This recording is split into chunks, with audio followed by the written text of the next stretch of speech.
Ok, merci.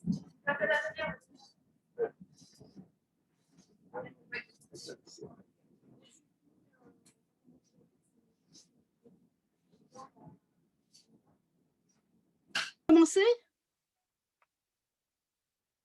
Allô?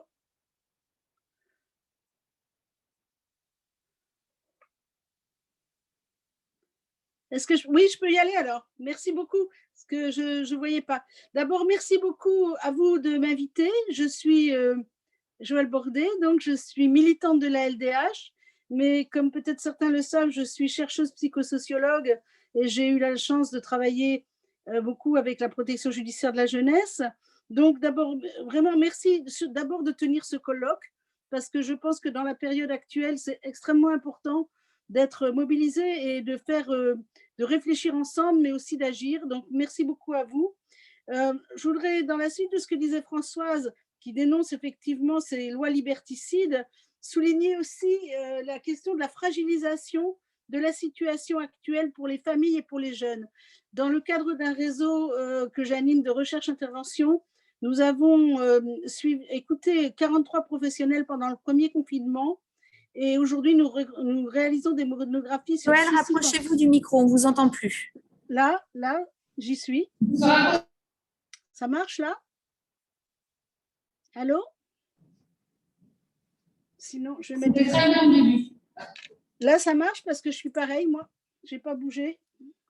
Est-ce que ça marche? Attendez, je vais mettre les petites oreilles, ça va peut-être mieux. Ça va là? Ah bon, très bien. Ils disent qu'ils entendent bien. Donc, je continue, je mets les petites oreilles quand même. Voilà. Donc, j'étais en train de dire qu'en fait, on avait travaillé à écouter ce qui se passe dans les quartiers populaires pour les familles et pour les jeunes depuis le début de la pandémie. Et effectivement, on constate plusieurs choses qui, je pense, sont à prendre en compte en fait quand on pense insertion des jeunes, et en particulier l'insertion des jeunes sous main de justice. C'est d'abord que la fragilisation, elle est totale pour les familles et les communautés de vie des quartiers, parce qu'en fait, on assiste à une condensation des difficultés, en particulier des difficultés structurelles des familles, où effectivement, il y a une condensation. C'est ce qu'on est en train d'analyser dans les monographies à Nanterre, à Grigny, à Dunkerque, à Roubaix, à Armentières. Et là, ce qu'on voit en fait, c'est effectivement une condensation des difficultés alimentaires, sanitaires, d'habitat et du devenir des jeunes et de la scolarité. Donc, il y a quelque chose où soutenir l'autonomie des jeunes suppose en fait de prendre en compte la fragilisation des familles, mais aussi de la capacité, on va dire, des acteurs locaux à pouvoir répondre à l'ensemble. La directrice des services de Grigny m'expliquait Joëlle, je suis désolée, on ne vous entend pas très bien dans la salle. C'est là, c'est bon. Mais ils entendent bien sur... Bon, ça va? Je ne peux pas faire mieux, moi j'ai mes petites oreilles là. Non, mais c'est nous qui avons un problème. On est en train de voir avec des enceintes. Je continue? Non, c'est pas mieux pour le moment. Faut que j'arrête? 2 petites secondes. 2 petites secondes.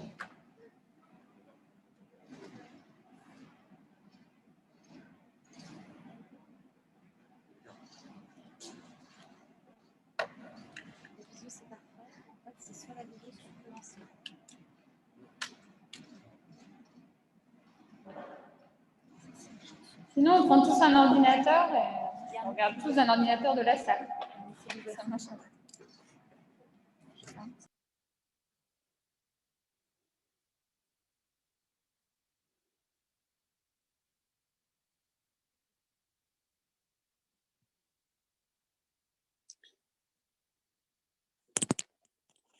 Bon.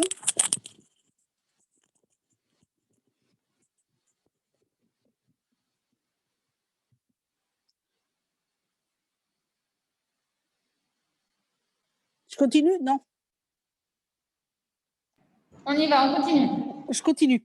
D'accord. Donc, j'étais en train de dire que c'était important pour parler de l'insertion des jeunes, en particulier sous main de justice, de prendre en compte la fragilisation à la fois des familles et en particulier des familles, mais aussi des quartiers et de la réponse publique, en fait, à la demande. La directrice générale des services de Grigny me disait qu'actuellement, ils arrivent à répondre à la moitié de la demande alimentaire. tout ça pour dire que cette ampleur de la crise, elle n'est pas parlée dans les médias, mais qu'elle est réelle et que ça suppose aujourd'hui peut-être de travailler autrement à la question de l'accueil de la demande sociale. La deuxième chose, c'est qu'on a vu aussi que la question des jeunes garçons constitue un grand enjeu. Pendant le premier confinement, pas mal sont sortis des familles en fait pour ne pas, j'allais dire, mettre plus de désordre à l'intérieur de la famille et pour laisser les enfants en particulier suivre la scolarité. Et on crée des nouveaux lieux à distance souvent de la police et à distance aussi des familles, même s'ils rentraient dormir dans les familles. Et ça a changé quelque chose dans la socialisation, sachant que beaucoup d'entre eux avaient quitté en fait la scolarité, en particulier dans les lycées professionnels. On a assisté aussi à un phénomène qu'on connaît mais qui s'est beaucoup intensifié, c'est l'ubérisation du rapport à l'argent et au travail. C'est-à-dire que, pour faire simple, on pourrait dire que le modèle, c'est devenu la livraison.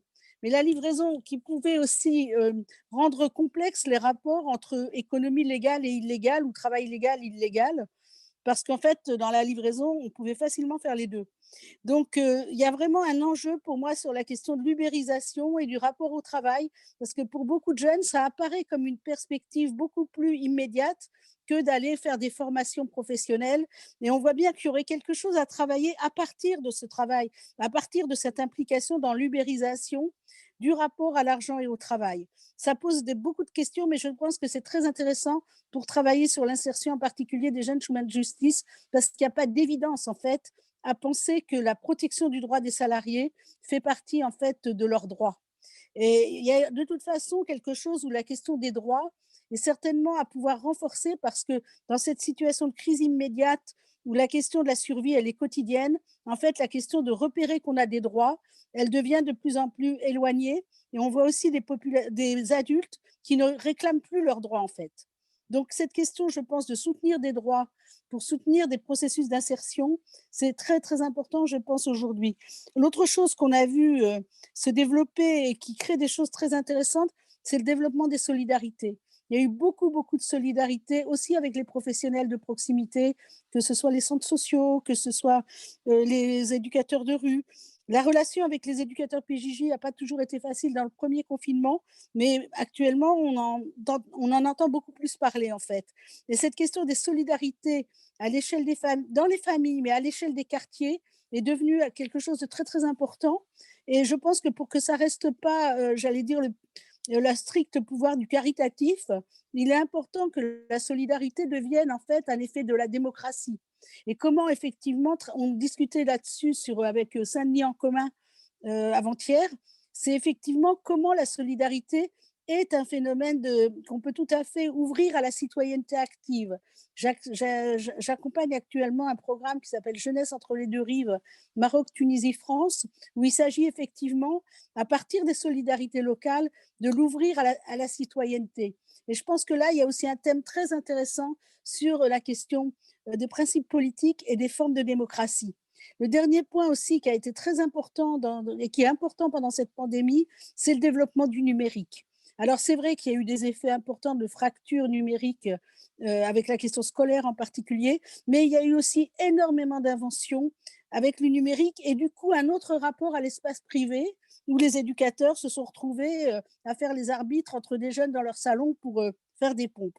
Donc, je pense que là, il y a des modifications qu'il faut qu'on prenne en compte aujourd'hui, parce qu'elles ne sont pas que pour la pandémie. Je pense qu'elles vont perdurer, je pense pour certaines au-delà de la pandémie, et que penser aujourd'hui l'insertion, c'est effectivement pouvoir prendre en compte aussi ces évolutions. Enfin, c'est ce que je propose. Et à ces difficultés structurelles, c'est vrai que ce qu'on peut vraiment être, enfin moi je suis très en colère, mais bien sûr comme d'autres, c'est que ce gouvernement, il en profite. Et il en profite pour faire passer des lois liberticides, mais surtout pour faire passer une suspicion de la jeunesse, et en particulier de la jeunesse issue de l'immigration et la jeunesse de culture musulmane et de religion musulmane. Je crois que vraiment, on est dans quelque chose de très, très grave qui se passe aujourd'hui autour de la suspicion, dans lequel on a déjà des effets aujourd'hui, puisqu'on a vu qu'il y a eu des effets graves dans les écoles et qu'il y a quelque chose de la suspicion qui est déjà passé, avec même une mise en difficulté des professionnels issus de l'immigration, qui eux-mêmes se demandent comment ils peuvent aujourd'hui travailler pour la République. Donc, je crois qu'on est dans une situation extrêmement grave qu'on avait vue en fait Votre avec… micro s'est éteint, je crois. Là, ça marche?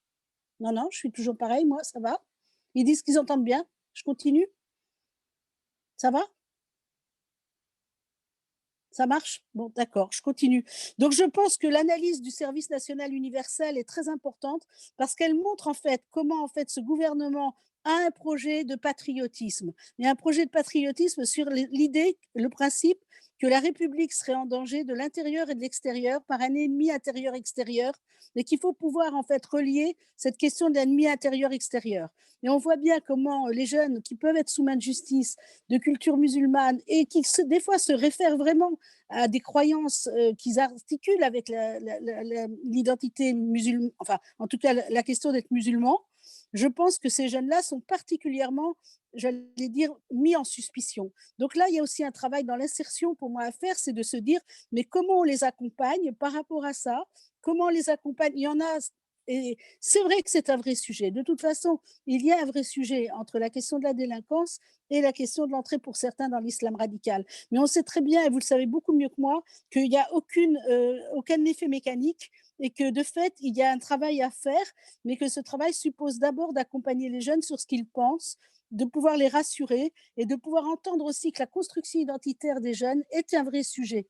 Parce qu'il n'y a pas de jeunes aujourd'hui. J'anime un réseau international avec 9 pays, avec des jeunes des quartiers populaires. Il n'y a pas un jeune des quartiers populaires aujourd'hui qui ne pose pas la question de s'affirmer pour ce qu'il est, dans son identité, dans son rapport de genre, dans son rapport à la croyance. Et effectivement, on a beaucoup de jeunes des quartiers populaires qui sont très inquiets parce que de fait, ils sont très inquiets et pensent que sans l'au-delà, il y a des fois la vie, c'est trop fatigant. Je viens d'écouter 300 jeunes dans un travail qui s'appelle Écouter les jeunes dans leur rapport au monde pour renforcer l'esprit critique.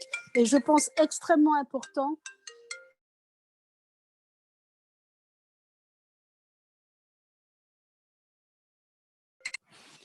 Excusez. Juste, je le ferme. Voilà, excusez-moi.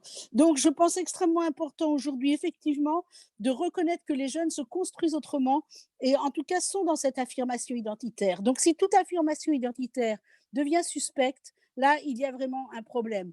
Donc, je pense que la question du SNU, la question effectivement de la loi qui sort actuellement sur, qu'on a d'abord appelé séparatisme, elle est vraiment très, très inquiétante pour les jeunes des quartiers populaires dans leur insertion et dans leur insertion à la fois dans la vie sociale, mais aussi surtout dans le fait qu'ils sont des Français, ils sont partie prenante de l'avenir de notre pays et que là, la suspicion aujourd'hui, elle n'est pas que sur les jeunes, elle est aussi sur toutes les associations qui sont liées aux mosquées, mais plus large que ça, les clubs sportifs, voire l'éducation populaire. Donc je crois que là, on est en face d'une situation difficile, que c'est certainement aussi une préparation pour les présidentielles de 2022, mais que ce rapport que le gouvernement essaye de construire sur le patriotisme demande vraiment, vraiment à être, j'allais dire, interrogé, d'autant plus que ça désigne particulièrement une population et que le risque aussi, c'est le refermement des populations sur elles-mêmes, le silence et la grande difficulté à ce moment-là à pouvoir travailler avec les jeunes. Donc, je crois que ça nous désigne, en fait, les évolutions actuelles désignent des sujets de travail. J'espère que ça pourra enrichir vos travaux. Bien sûr, je sais que le quotidien du suivi judiciaire, des mesures qu'on prend, de votre travail et aussi des limites dans lesquelles vous vous trouvez face au nombre de dossiers auxquels vous avez à traiter, je pense que la situation de la PJJ elle-même est en elle-même structurellement extrêmement difficile. Joël, on n'entend plus bien. Là, vous entendez? Ça marche? Et je pense effectivement que toutes ces difficultés structurelles ne sont pas faciles, mais que pour autant, on ne peut pas penser l'insertion des jeunes que par la question des projets ou par la question, oui, des projets ou par jeunes ou même de projets collectifs.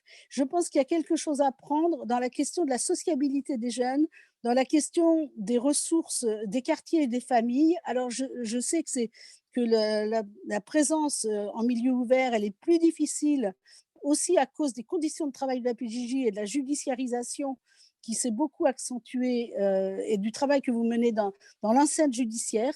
Cependant, je pense que pour pouvoir avoir accès à ces nouvelles ressources qui sont les solidarités de proximité, qui sont effectivement les mobilisations des familles et des jeunes, je voudrais aussi dire un dernier mot, c'est sur les jeunes filles. Je crois qu'il faut être très attentif aux jeunes filles aujourd'hui, parce que ce qu'on a vu aussi, c'est comment les rapports de domination des jeunes filles se sont accentués avec la pandémie, parce que les jeunes filles se sont retrouvées très souvent enfermées à la maison et en fait, elles ont perdu leur espace d'autonomie.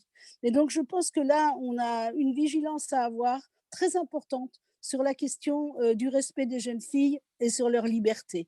Donc, je terminerai simplement en disant que oui, on traverse une phase très difficile, qui est en fait une phase de mutation, je pense. Et, mais je voudrais terminer par un travail que je mène avec des collègues à l'étranger, où 80 jeunes se sont envoyés des lettres sur comment ils vivent le confinement, et enfin la pandémie plus exactement.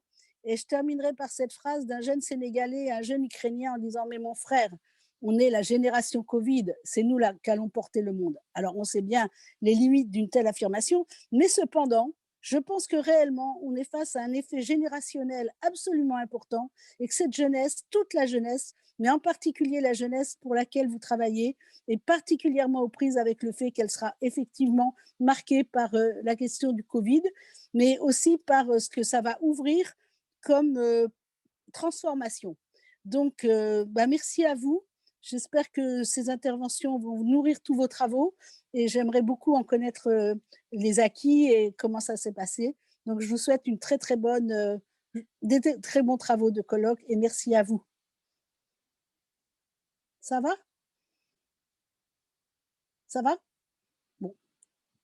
Alors, merci. Parfait. À bientôt. Merci à vous.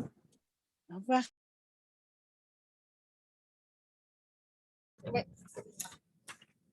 Alors, on va passer à Lucie Drouet et on va changer pendant quelques minutes, on va changer le son qui sort pour qu'en vision, vous puissiez bien nous entendre.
Est-ce que ça fonctionne?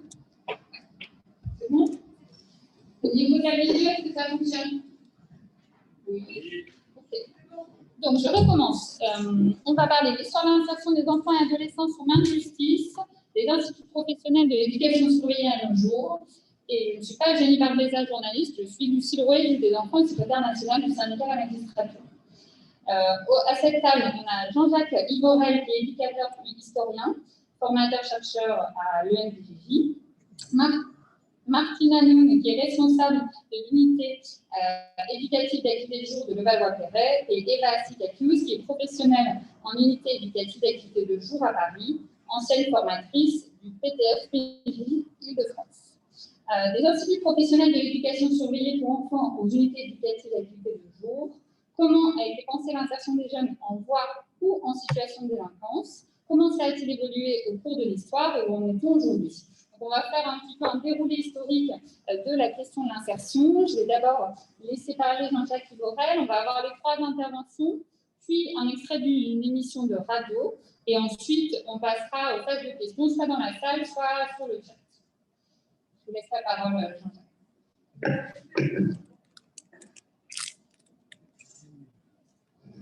Une capuche de micro. Voilà. Recommandé. Une petite ajout sur la présentation, je suis aussi président de l'association pour l'histoire de la protection judiciaire des mineurs et je vous invite à rejoindre cette association. Avant d'entrer dans le vif du sujet, je vais vous parler des IPES, institutions publiques d'éducation surveillée, puis institutions professionnelles d'éducation surveillée. On a changé de titre, mais pas le sigle, sans doute pour économiser le papier en tête. Je voudrais faire 2 remarques préliminaires. Première remarque, elle concerne la difficulté qui consiste à parler des IPES dans un colloque sur l'insertion. Là, on entend mieux? C'est bon? Vous m'entendez? Ça va? Oui, bon. L'historien côtoie là le péché capital de la profession, l'anachronisme. En effet, le terme d'insertion ne rentre guère dans le vocabulaire du social avant le milieu des années 70, moment où les IPES ont commencé leur longue agonie, et s'impatronisera véritablement avec la mission Bertrand Schwartz et son rapport sur l'insertion sociale et professionnelle des jeunes de 82. Pour évoquer les IPES, le terme d'intégration lui était plus juste. Seconde remarque, l'anachronisme, dans l'autre sens, guette aussi les organisateurs de ce colloque. Le terme d'insertion tendant à disparaître du vocabulaire du social. Le RMI n'est-il pas devenu le RSA? Il n'est plus question d'insertion, mais d'activité. J'allais dire de jour comme de nuit. Comme les mots ne font pas que décrire le monde, mais contribuent à le structurer, il faut y être attentif. Venons-en donc aux IPES, qui sont un programme d'intégration des jeunes au monde ouvrier par la formation. L'éducation surveillée, cette nouvelle direction du ministère de la Justice, créée par l'ordonnance du 1er septembre 1945, a notamment pour mission de réformer les établissements publics qualifiés avant-hier de banques d'enfants. Cette transformation est conduite avec une absence de moyens matériels et humains qui relève de l'indigence.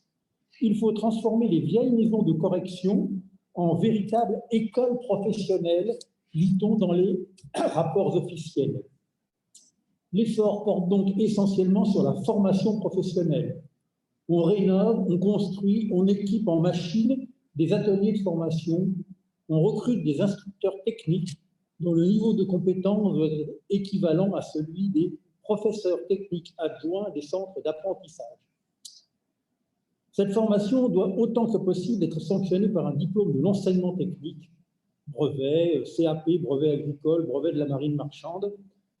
Aussi, dans les rapports annuels que le directeur de l'éducation surveillée adresse au garde des Sceaux, les résultats de la rééducation, c'est un des grands titres de ce rapport, les résultats de la rééducation se mesurent d'abord en nombre de CAP obtenus par les pupilles.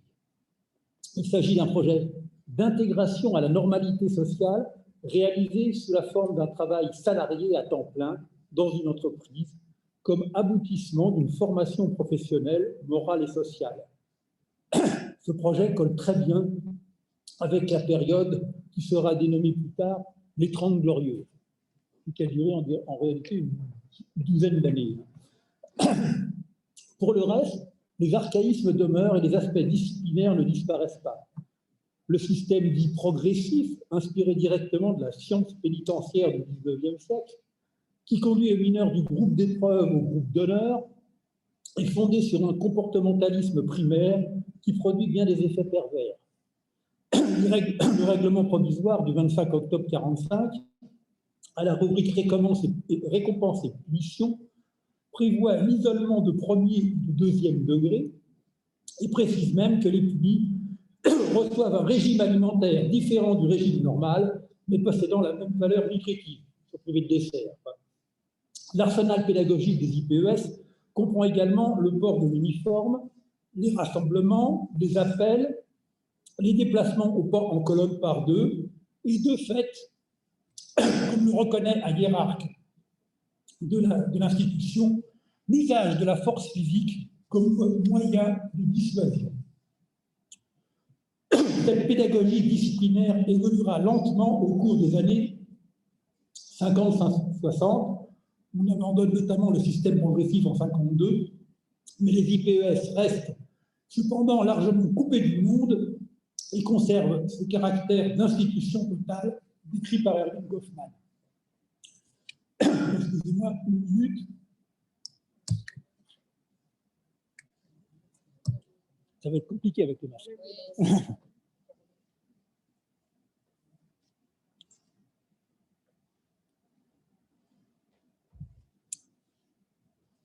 Bon, ajoutons 3 autres points faibles, même 4. La part scolaire de l'enseignement professionnel confiée à des éducateurs non formés est sacrifiée et les jeunes qui arrivent avec des difficultés cognitives les voient accentuées durant leur séjour. Les problèmes non formatifs des jeunes, notamment les relations avec la famille, ne sont absolument pas travaillés. Enfin, ce programme est très masculin et les filles restent confiées pour l'essentiel aux sœurs des bons pasteurs où elles apprennent le repassage et la couture. Bien sûr, il n'y a aucune mixité, ni des équipes, ni des jeunes dans ces IPES.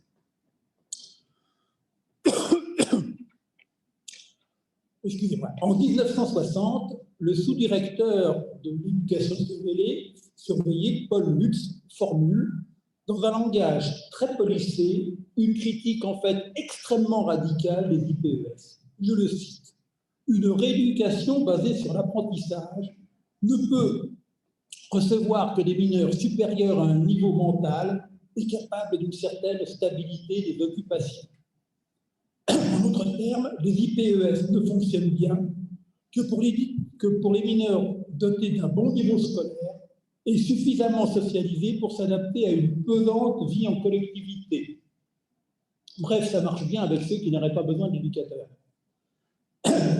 L'ES s'aperçoit bien du problème et avance une solution. La création d'internats spéciaux. Le plan dans lequel la PJJ, l'éducation surveillée, rentre en 1960, prévoit des internats spéciaux pour débiles, mentaux et frustres et des internats spéciaux pour mineurs perturbés psychiques. C'est les termes du plan. Hein. Ces établissements ne verront jamais le jour et on construit à grands frais. Le S a enfin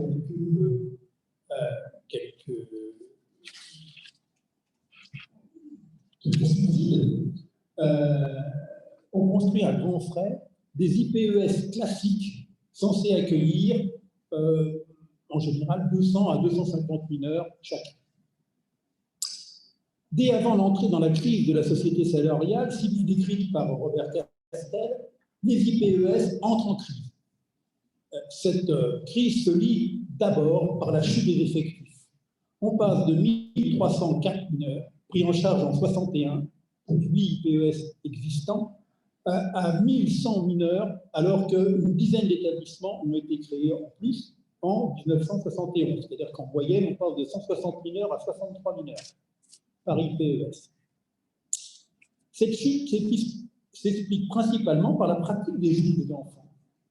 L'ordonnance de 58 en matière de protection préconise très clairement le maintien du jeune dans son milieu. La direction de l'ES y voit aussi, pour la prise en charge des délinquants, je cite, la solution la plus convenable. Les juges des enfants confient de moins en moins de mineurs aux internats et privilégient le milieu ouvert et les petits foyers qui commencent à ouvrir, principalement dans le privé, il faut bien le dire, pour cette période. Le mouvement s'accélère dès 67. Mais surtout, dès cette date, les caractéristiques des jeunes confiés aux internats changent et les mineurs supérieurs à un niveau mental donné et capables d'une certaine stabilité des occupations, pour reprendre l'expression de Paulus, c'est-à-dire ceux qui profitaient réellement de la formation professionnelle et qui obtenaient un CAP ou un autre diplôme, sont justement ceux que les juges des enfants traitent en milieu ouvert. D'autant que la prolongation de la scolarité est désormais effective.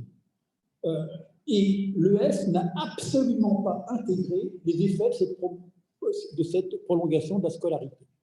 Mais alors, absolument pas. Elle n'a pas vu qu'en 67, la scolarité sera prolongée jusqu'à 16 ans. Donc, et l'éducation nationale a mis en place des dispositifs pour maintenir jusqu'en classe de 3e la plupart des élèves. Alors qu'en 59, 48% des mineurs placés en IPES étaient titulaires d'un certificat d'études, gage d'une certaine maîtrise des savoirs de base. C'était plus qu'en population générale pour les mêmes classes sociales. C'est-à-dire que les mineurs qui allaient dans les IPES étaient plus cultivés, plus instruits que ceux qui n'y allaient pas. Les juges vont confier aux IPES de plus en plus de mineurs en conflit précoce avec attendez, j'ai perdu ma page. En conflit précoce avec la chose scolaire.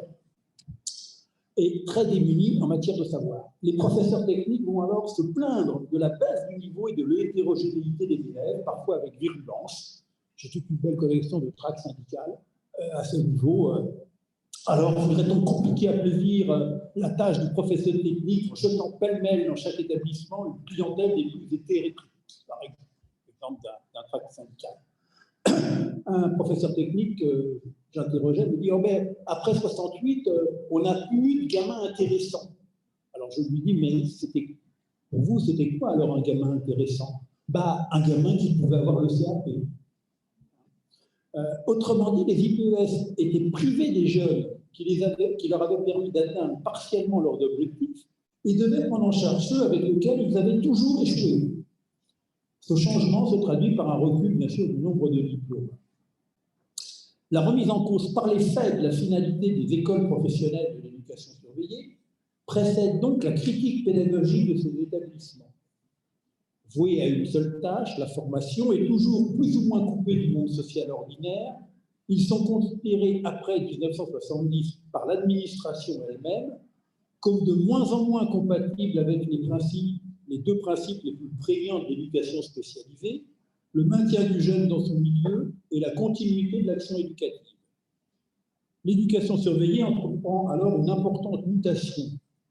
Les préconisations en 70 d'un inspecteur de l'ES, auquel on demande un rapport qui était initialement destiné à mesurer les incidences de la prolongation de la scolarité sur la politique de l'éducation surveillée. On est en 70, ça fait donc 3 ans que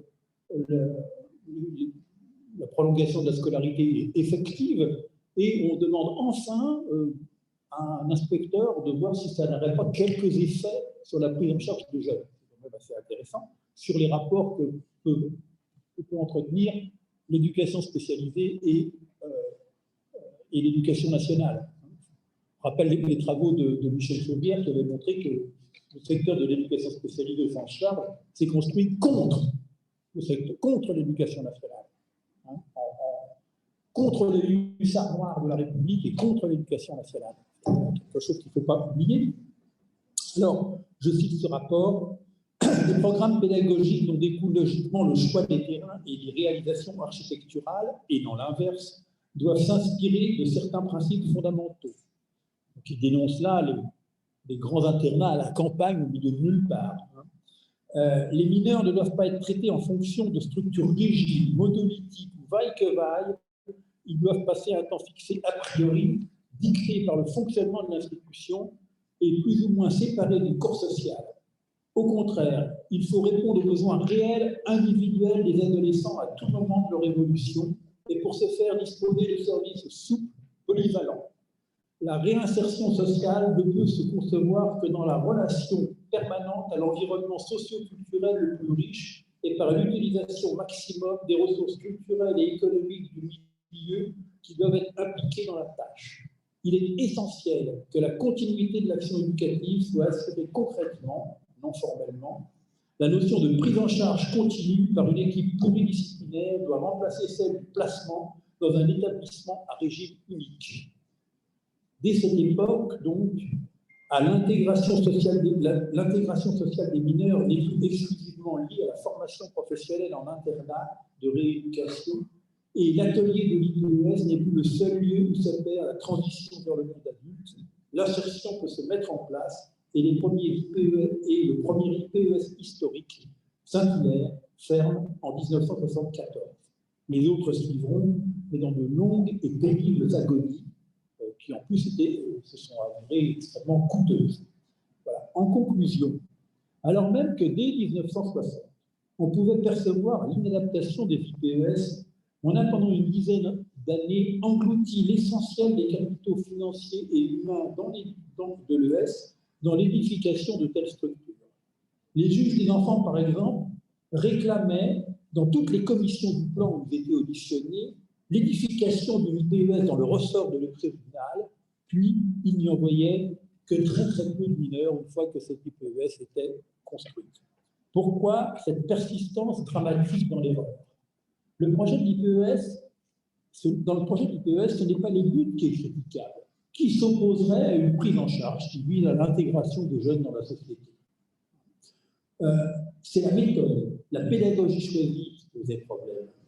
Elle est inadaptée par rapport au but à atteindre, isolée pour intégrer une idée paradoxale, pour le moins, et elle ne tenait pas compte des données sociologiques afférentes aux mineurs de justice, notamment en termes de capital culturel et de capital social. Par contre, elle correspond bien aux années 60, économiquement et idéologiquement, à l'esprit du temps, et elle peut alors faire illusion. Quand la société change, bien sûr, l'illusion disparaît.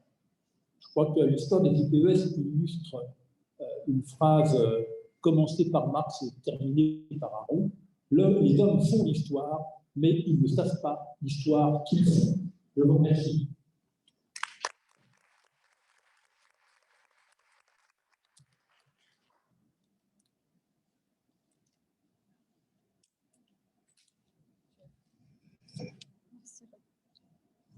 Merci beaucoup, Jean-Jacques. On va continuer notre fil un peu historique avec Martine Hanoun qui va reprendre sur les années 70, 1975. Et on va aller jusque-là, jusqu'à aujourd'hui. Merci.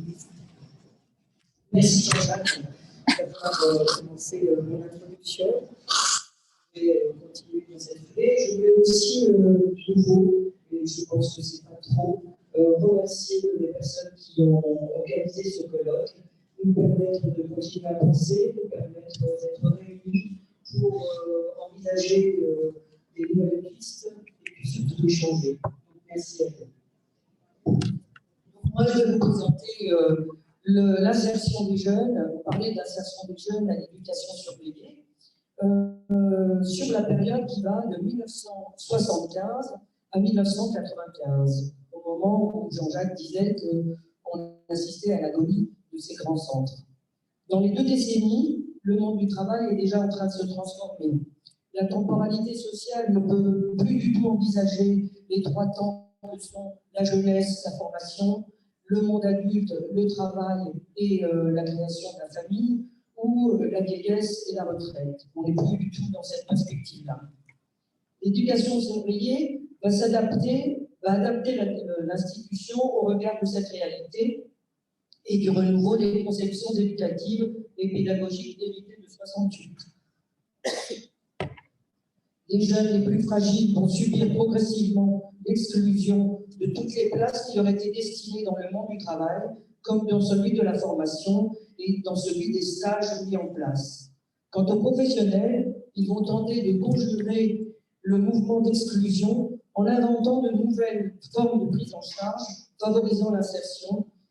Et pour cela, j'emprunterai de façon très visionnaire et légère le sillage de la sociobiographie recomposée à partir de mon propre parcours professionnel. Pour mettre en évidence le tournant majeur, voire la rupture que constitue cette période, pour faire de l'insertion des jeunes en difficulté un concept encore flou, qui apparaît dans les rapports des commissions du plan 6 et 7, dans celui du rapport Schwartz dont a parlé Jean-Jacques, et le plan Rigaud aussi, premier dispositif 16-18 en 1982, et ensuite au moment du RMI en 1988. Quand je rentre à l'éducation surveillée en 1975, j'ai 20 ans. Nous sommes encore dans un contexte de croissance économique, la queue, disons, des 30 glorieuses. L'entrée dans le monde du travail est encore facile, la preuve, j'y entre. L'insertion n'est pas une question, ni un problème, dit Claude Dubard dans Notre jeunesse. La majorité vient de passer à 18 ans.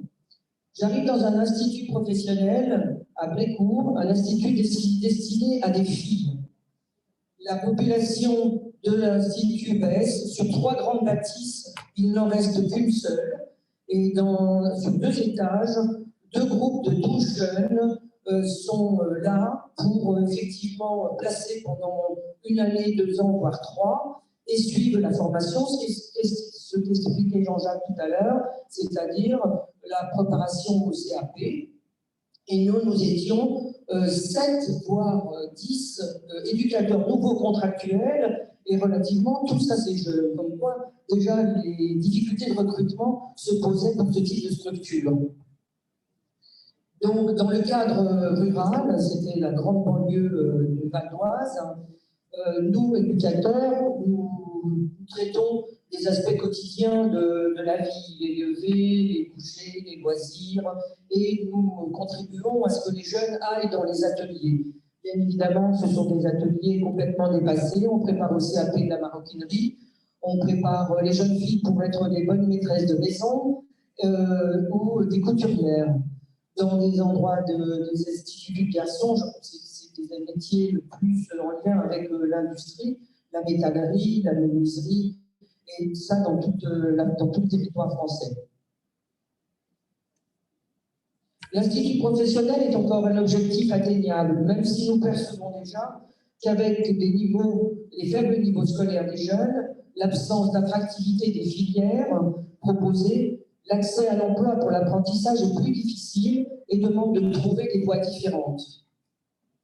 Nous sommes dans une transition du monde du travail, mais nous ne pouvons pas encore la nommer. Tous occupés à occuper les jeunes et à croire que c'est encore possible.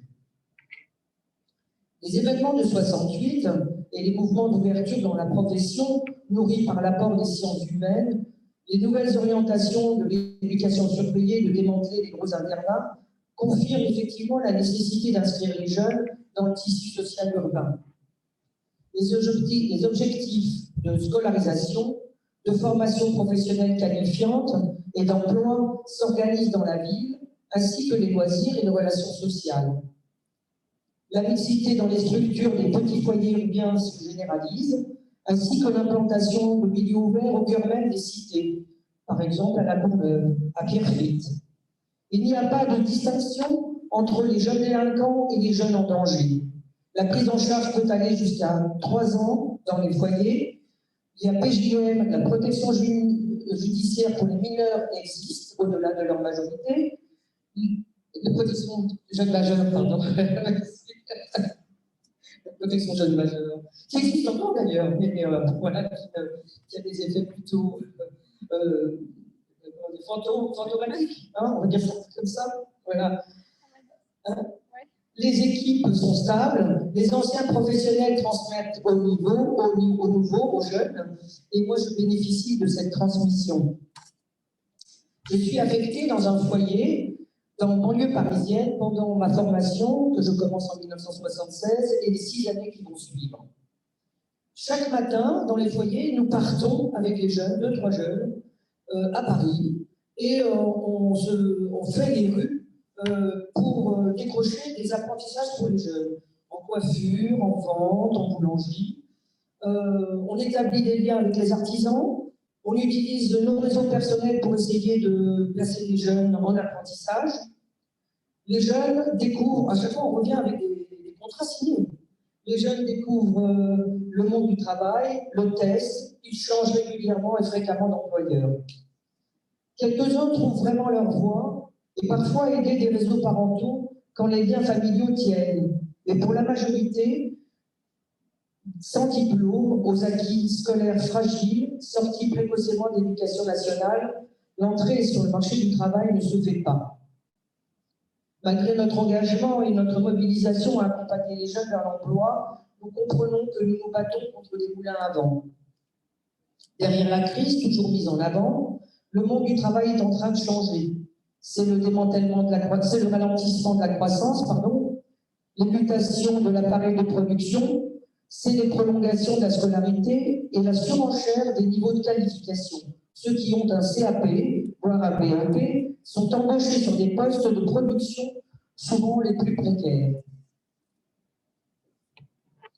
François Baillot, dans Politique publique des jeunes en difficulté, identifie là une rupture du monde du travail qui ne permet plus l'accès horizontal au travail. Le chômage qui apparaît toujours comme conjoncturel frappe de plus en plus de jeunes, d'adultes et menace d'exclusion les plus fragiles. À ce propos, il y a l'article de Robert Castel sur les dynamiques de processus de marginalisation qui est tout à fait contemporain, qui a été écrit il y a 2-3 ans, qui est vraiment d'actualité et qui est très éclairant sur les différentes strates qui conduisent à l'exclusion et à la désaffiliation que je vous invite à lire. Le chômage qui apparaît toujours comme conjoncturel frappe de plus en plus, je l'ai dit, excusez-moi, je le répète. En 1981, le rapport Schwartz vient confirmer effectivement nos intuitions.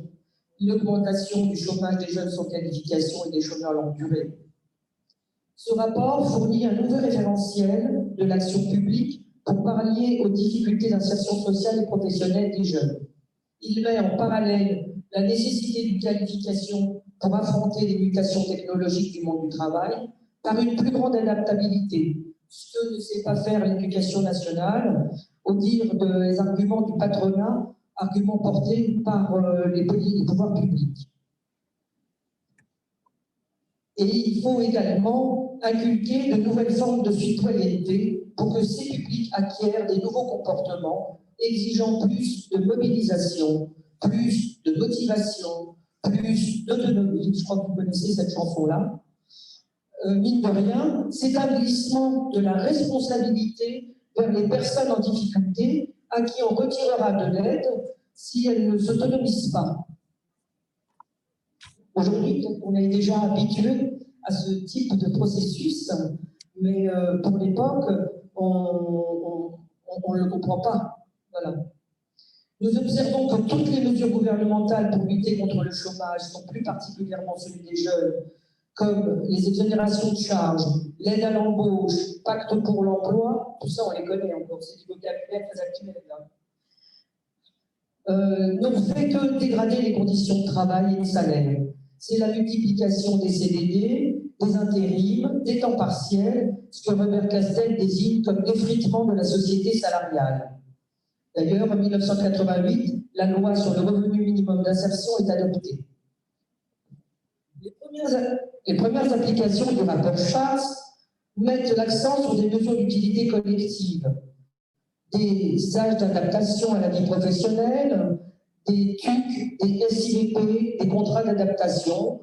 Au gré des différents gouvernements, les appellations changent et les dispositifs s'adressent aux jeunes de 18 à 20 ans, puis de 18 à 21 ans, de 18 à 25 ans. À ce moment-là, nous, on ne comprend pas très bien. La PJJ, l'éducation sur on met toujours quelques mois avant de comprendre, après les missions locales qui elles-mêmes mettent quelques mois à comprendre quel est le nouveau dispositif à mettre en place. Et en fait, on se rend compte que ce sont des petits copier-coller avec des changements, effectivement, comme je viens de le préciser, autour des âges et des objectifs du stage.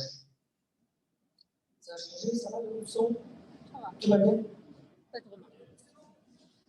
En ce début des années 80, l'attention des pouvoirs publics à l'égard des jeunes est d'autant plus présente qu'en 1981, des incidents violents dans les Minguettes ont lieu. Pour les plus anciens, on se souvient des premières voitures brûlées dans les Minguettes, dans la cité des Minguettes. Afin d'éviter la propagation à d'autres cités, par mesure de prévention, le premier gouvernement socialiste instaure en urgence un dispositif appelé anti-été chaud. Les professionnels de plusieurs ministères, des associations initient en urgence des projets. Les budgets sont là. Les partenaires aussi, comme par exemple le Club Méditerranée ou l'armée. Ces actions ont un certain succès et contribuent à mettre en place, sous l'égide de Gilbert Bonnemaison, les différentes politiques de la ville et leurs instances. Elles contribuent également à stigmatiser un peu plus les jeunes des banlieues. C'est le début. En complément à ces actions, devant l'augmentation du sentiment d'insécurité, Alain Pierrefitte, alors garde des Sceaux, fait voter la loi dite « Sécurité et liberté ». Ça résonne, hein? Ça résonne à nos oreilles aujourd'hui. Maintenir l'ordre public et favoriser l'accès du monde du travail est un double axe d'intervention pour les publics en difficulté. C'est un nouveau paysage social qui se fascine. Celui qui se fascine, qui se façonne, qui se fascine, qui nous fascine.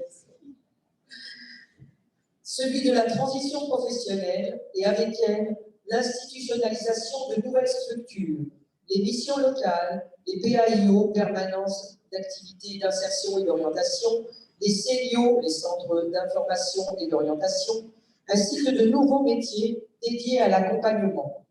Gérard Roger, dans les politiques d'insertion, met en perspective l'invention d'un gisement d'emplois sociaux liés à la prolifération de structures d'insertion pour les reléguer du système universitaire. Au foyer, la déscolarisation des jeunes, l'absence de perspectives professionnelles, de formation, amènent les jeunes à occuper l'espace toute la journée. Le coin télé, la salle à manger, les chambres ne suffisent plus. Alors que nous étions organisés pour prendre en charge les jeunes hors des temps scolaires ou des temps de travail ou de formation, nous voyons se multiplier les incidents du fait de la présence permanente des jeunes dans les foyers. Dans les cités, le phénomène est le même. Balliot et Gariou, dans une insécurité sociale programmée, mettent en évidence dans ce qu'ils appellent la bataille pour l'espace, comment l'absence d'activité pour les jeunes, mais aussi pour les adultes au chômage, induit une appropriation des espaces disponibles. Aux adultes, les appartements et la honte de ne plus travailler. Aux jeunes, la cage d'escalier, les parkings, les caves. Et entre eux, l'enjeu principal des conflits. Cette lutte pour l'espace se traduit par une détérioration des conditions de vie et de paupérisation de l'habitat collectif. Un nouveau terme apparaît, glander. Je glande. Ça devient la réalité de ceux qui n'ont plus accès au travail ou à une formation qualifiante. Au foyer, l'inactivité des jeunes nous pousse à initier des petits boulots. En 1983, c'est la circulaire dite Ezrati sur la politique départementale de l'éducation surveillée qui va redéfinir les orientations de l'institution au regard des deux problématiques que nous venons de voir et qui émergent, celle de l'insertion sociale et professionnelle des jeunes et celle de la prévention de la délinquance validée par le CDPN en 1985. L'administration centrale considère que l'insertion devient le premier objectif pour des centres de jour qui doivent accueillir les jeunes sans activité, sans forcément un mandat sous mandat judiciaire, mais aussi les exclus des autres systèmes. C'est comme ça qu'on a pu accueillir des parties, un pourcentage de 20% par exemple dans ces centres de jeunes qui ne dépendaient pas forcément, qui n'avaient pas de mandat judiciaire, et donc de permettre une mixité des publics. Ces centres doivent aussi être des lieux complémentaires aux dispositifs et réponses extérieures. doivent être conçus comme des lieux de passage, transitoires, pouvant s'adapter aux besoins, sans dominante, ou pouvoir en changer. Des lieux ayant pour fonction l'accueil, la mise à niveau, le rattrapage, la valorisation, l'accompagnement de l'intérieur vers l'extérieur et le suivi des jeunes. Des lieux qui développent des secteurs d'activité préconisés dans le rapport Schwartz, c'est-à-dire l'insertion professionnelle, l'enseignement scolaire, les loisirs et les activités culturelles. L'administration centrale réexamine également les conditions de recrutement des professeurs techniques d'enseignement professionnel. Ce corps de métier a subi des restructurations très violentes et très importantes au moment justement du démantèlement des grands centres. Et ce qu'a précisé Jean-Jacques tout à l'heure, c'est que les professeurs techniques viennent du monde ouvrier. Et donc, il s'aspirait vraiment à ce que les jeunes puissent aussi bénéficier d'une formation qualifiante et pouvoir venir rejoindre effectivement le monde ouvrier. Et ce qu'ils vont trouver à partir de cette restructuration, et donc ils vont avoir d'autres types de postes dans ces centres de jour, vont à leur tour devoir s'adapter à cette nouvelle configuration et ce nouveau type de structure.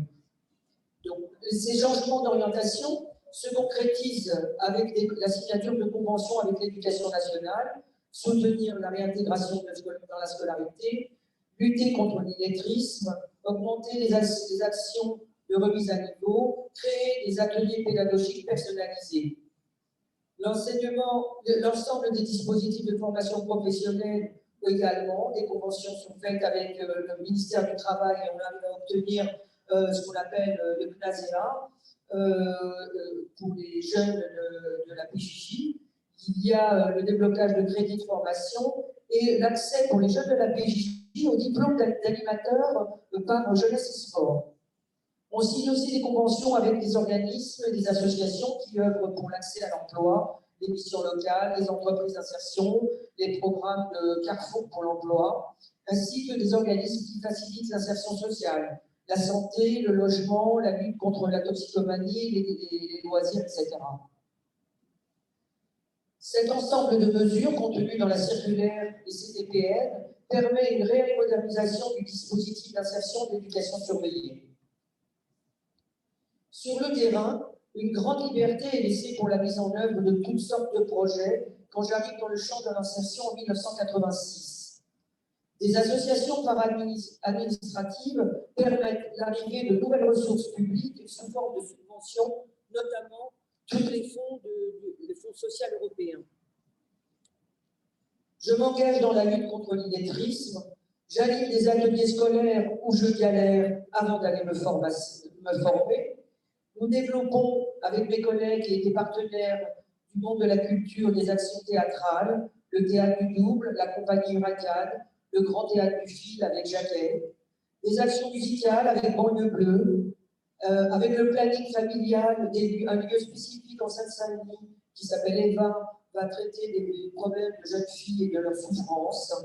Des conventions sont signées avec le secteur psychiatrique où des détachements d'éducateurs, des détachements d'infirmières psychiatriques peuvent mettre en place des structures de placement familial ou des structures pour d'hébergement comme le SHI dans le 92 qui met à disposition des jeunes qu'on appelle incasables des petits studios et qui viennent régulièrement dans un lieu central du service pour certaines convivialités. Et c'est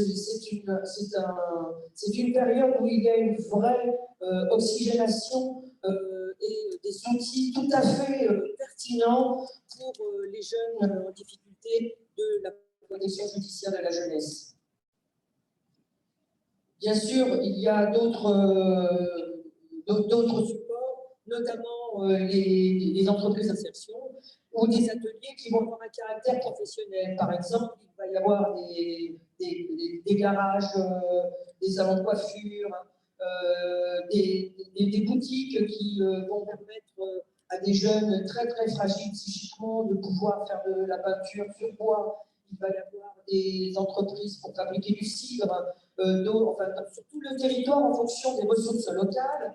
Eh bien, les éducateurs vont innover à partir de leurs compétences, mais aussi à partir de cette possibilité d'avoir des subventions supplémentaires et du coup d'oser faire des projets ambitieux.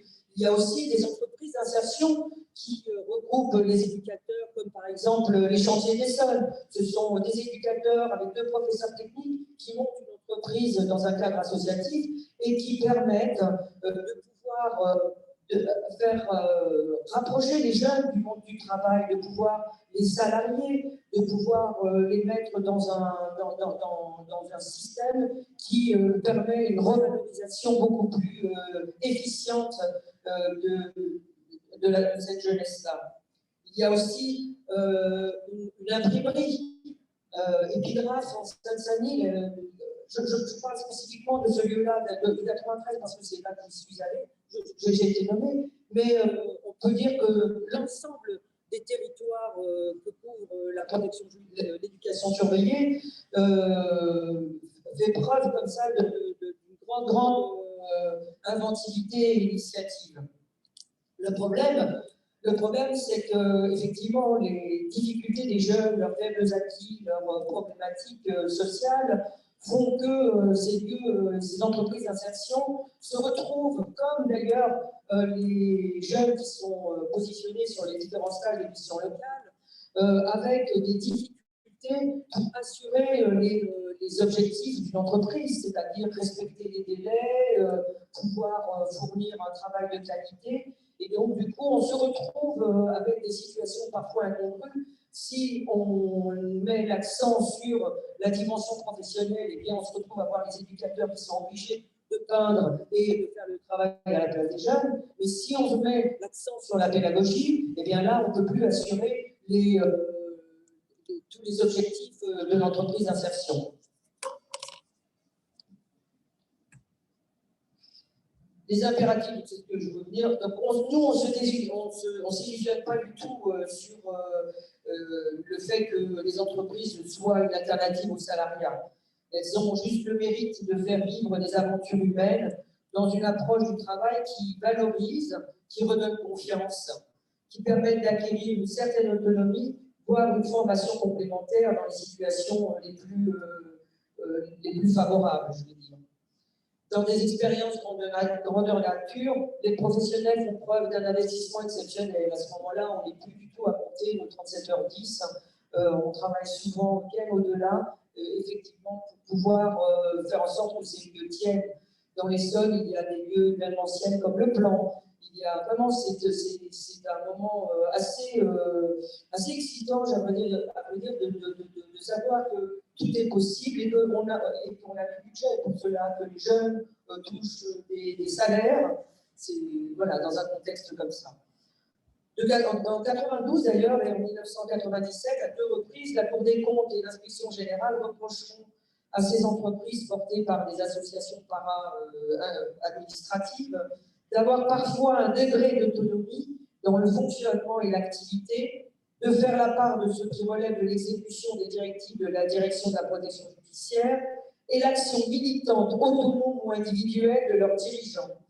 Et on mettra en 2002, on obligera à la dissolution de l'ensemble de ces associations para-administratives. En fait, il y a un nouveau comité technique paritaire national sur l'insertion professionnelle qui est convoqué en 1994. Parce qu'en fait, toutes ces initiatives, à partir des RATI, il n'y a pas de colonne vertébrale, enfin, c'est pas le mot peut-être, mais en fait, il n'y a pas de directive contraignante à part celle de pouvoir tenter des expériences qui permettent l'insertion des jeunes dans le tissu social, et à l'école et à la mission locale, dans les différents stages. Et là, il y a un CTPN, donc un comité technique paritaire national, qui se réunit sur l'insertion et qui fait malheureusement le constat avec les organisations professionnelles du nombre important de jeunes qui sont quand même exclus de tous les dispositifs. Quand je parlais des dispositifs aussi des missions locales, c'est pareil, c'est-à-dire que les missions locales ont des budgets et elles ont des objectifs. Et pour remplir ces objectifs, afin d'avoir leur budget qui leur permette de garder les postes, eh bien, on monte les niveaux de recrutement des jeunes dans les dispositifs, ce qui fait que les jeunes de l'éducation surveillée, mais aussi les jeunes les plus en difficulté, sont toujours exclus de ces dispositifs. Et en fait, il n'y a pas de place pour eux. Donc, dans ce CDPN, on regrette effectivement l'exclusion de tous les dispositifs des jeunes, malgré la modernisation des outils d'éducation surveillée qui ne permettent pas de remédier aux difficultés d'intégration des mineurs. Ce CDPN affirme que seul un travail en amont des dispositifs de droit commun peut permettre la redynamisation de certains jeunes. Et il revient à la PJJ dans ses centres de jour de travailler à la création des conditions d'accès à l'insertion. Maintenant, on en est à la création d'accès des conditions à l'insertion. Ça, en 1994. Il n'y a pas de circulaire d'application et il faudra attendre 1999 pour qu'une nouvelle dynamique dans le champ des activités de jour soit relancée. Comme vous voyez, la question de l'insertion professionnelle des jeunes est apparue dans un contexte historique précis, en lien avec les politiques publiques et l'éducation surveillée à réformer ces structures. Quand les années 70-80 permettaient de former pour insérer, celles de 80-90 demandent d'éduquer pour insérer. Nous avons eu une liberté d'action qui a permis de réaliser des projets innovants et créatifs dans le cadre de l'insertion des jeunes de la PJJ. La diversité des centres de jour et leur singularité sur tout le territoire avec les ressources locales témoignent de cette richesse encore aujourd'hui. Les professeurs techniques proposent des expériences sur le plan professionnel. Les éducateurs accompagnent en prenant en compte la globalité de la situation des jeunes. Créer les conditions d'accès à l'insertion pour permettre que les jeunes agissent pour eux-mêmes demande du temps. D'ailleurs, qu'est-ce que ça veut dire, insertion? À quel moment est-on inséré? Certains sociologues posent la question et mettent cet ouvrage sur la table. Alors même que la réalité des parcours de formation et du monde du travail subissent des transformations profondes et rapides, laissant sur le côté de plus en plus de gens. N'y a-t-il pas lieu de réexaminer le postulat selon lequel le travail serait la principale valeur d'intégration dans la société? Je vous remercie.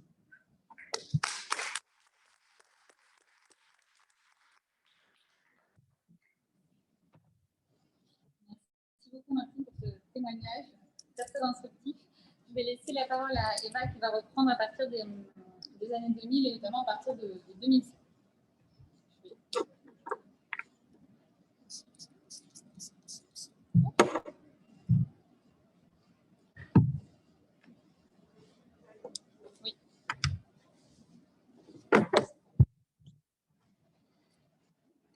Alors, je vais prendre la suite en commençant mon propos en disant que j'entre pour ma part à la protection judiciaire de la jeunesse en 1995 et que au moment de ma formation, dans la première année de formation, une visite nous est rendue par l'administration centrale nous annonçant la réforme générale des politiques publiques. Et mon propos va démarrer à cet endroit.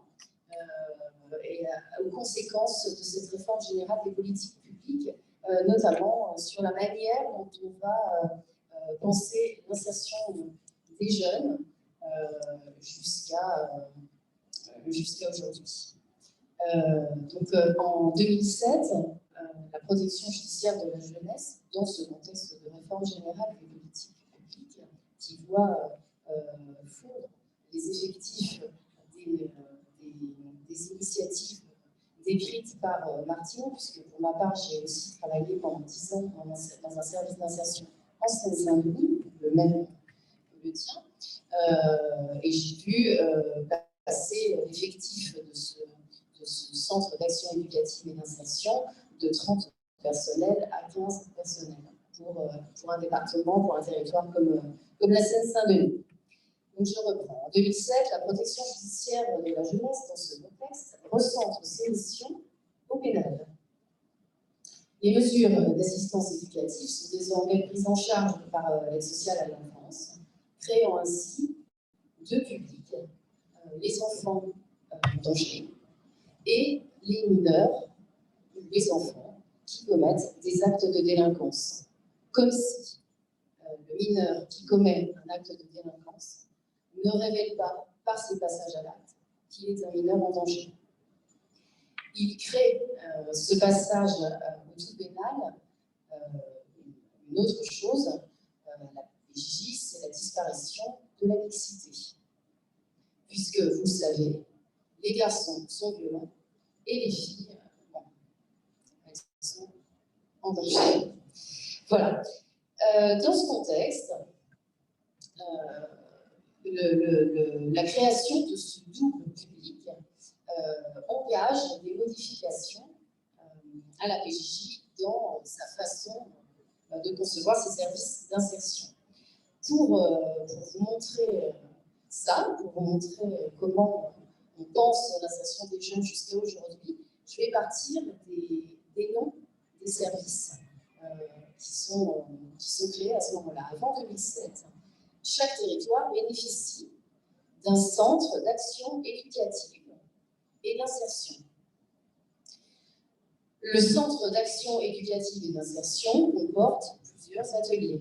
Martine vous l'a dit. On voit comment, dans son intitulé même, l'objectif du centre d'action éducative et d'insertion est nommé par de l'action éducative, par de l'accompagnement éducatif. On va accompagner des enfants qui ont commis des actes de délinquance, mais qui sont avant tout des enfants en danger, vers une insertion globale. Alors, dans les CAE, Centre d'action éducative et d'insertion, on pensait essentiellement à l'insertion, mais de fait, on était amené à travailler sur l'ensemble de la situation. Les jeunes arrivaient dans ces centres d'action éducative et d'insertion à l'adhésion. La question, c'est une particularité quand même dans cette administration. Chaque jeune qui rencontre les éducateurs et les éducatrices de la protection judiciaire de la jeunesse a d'abord rencontré un juge des enfants. Pour rejoindre les services d'insertion, les jeunes n'avaient pas besoin d'une mesure.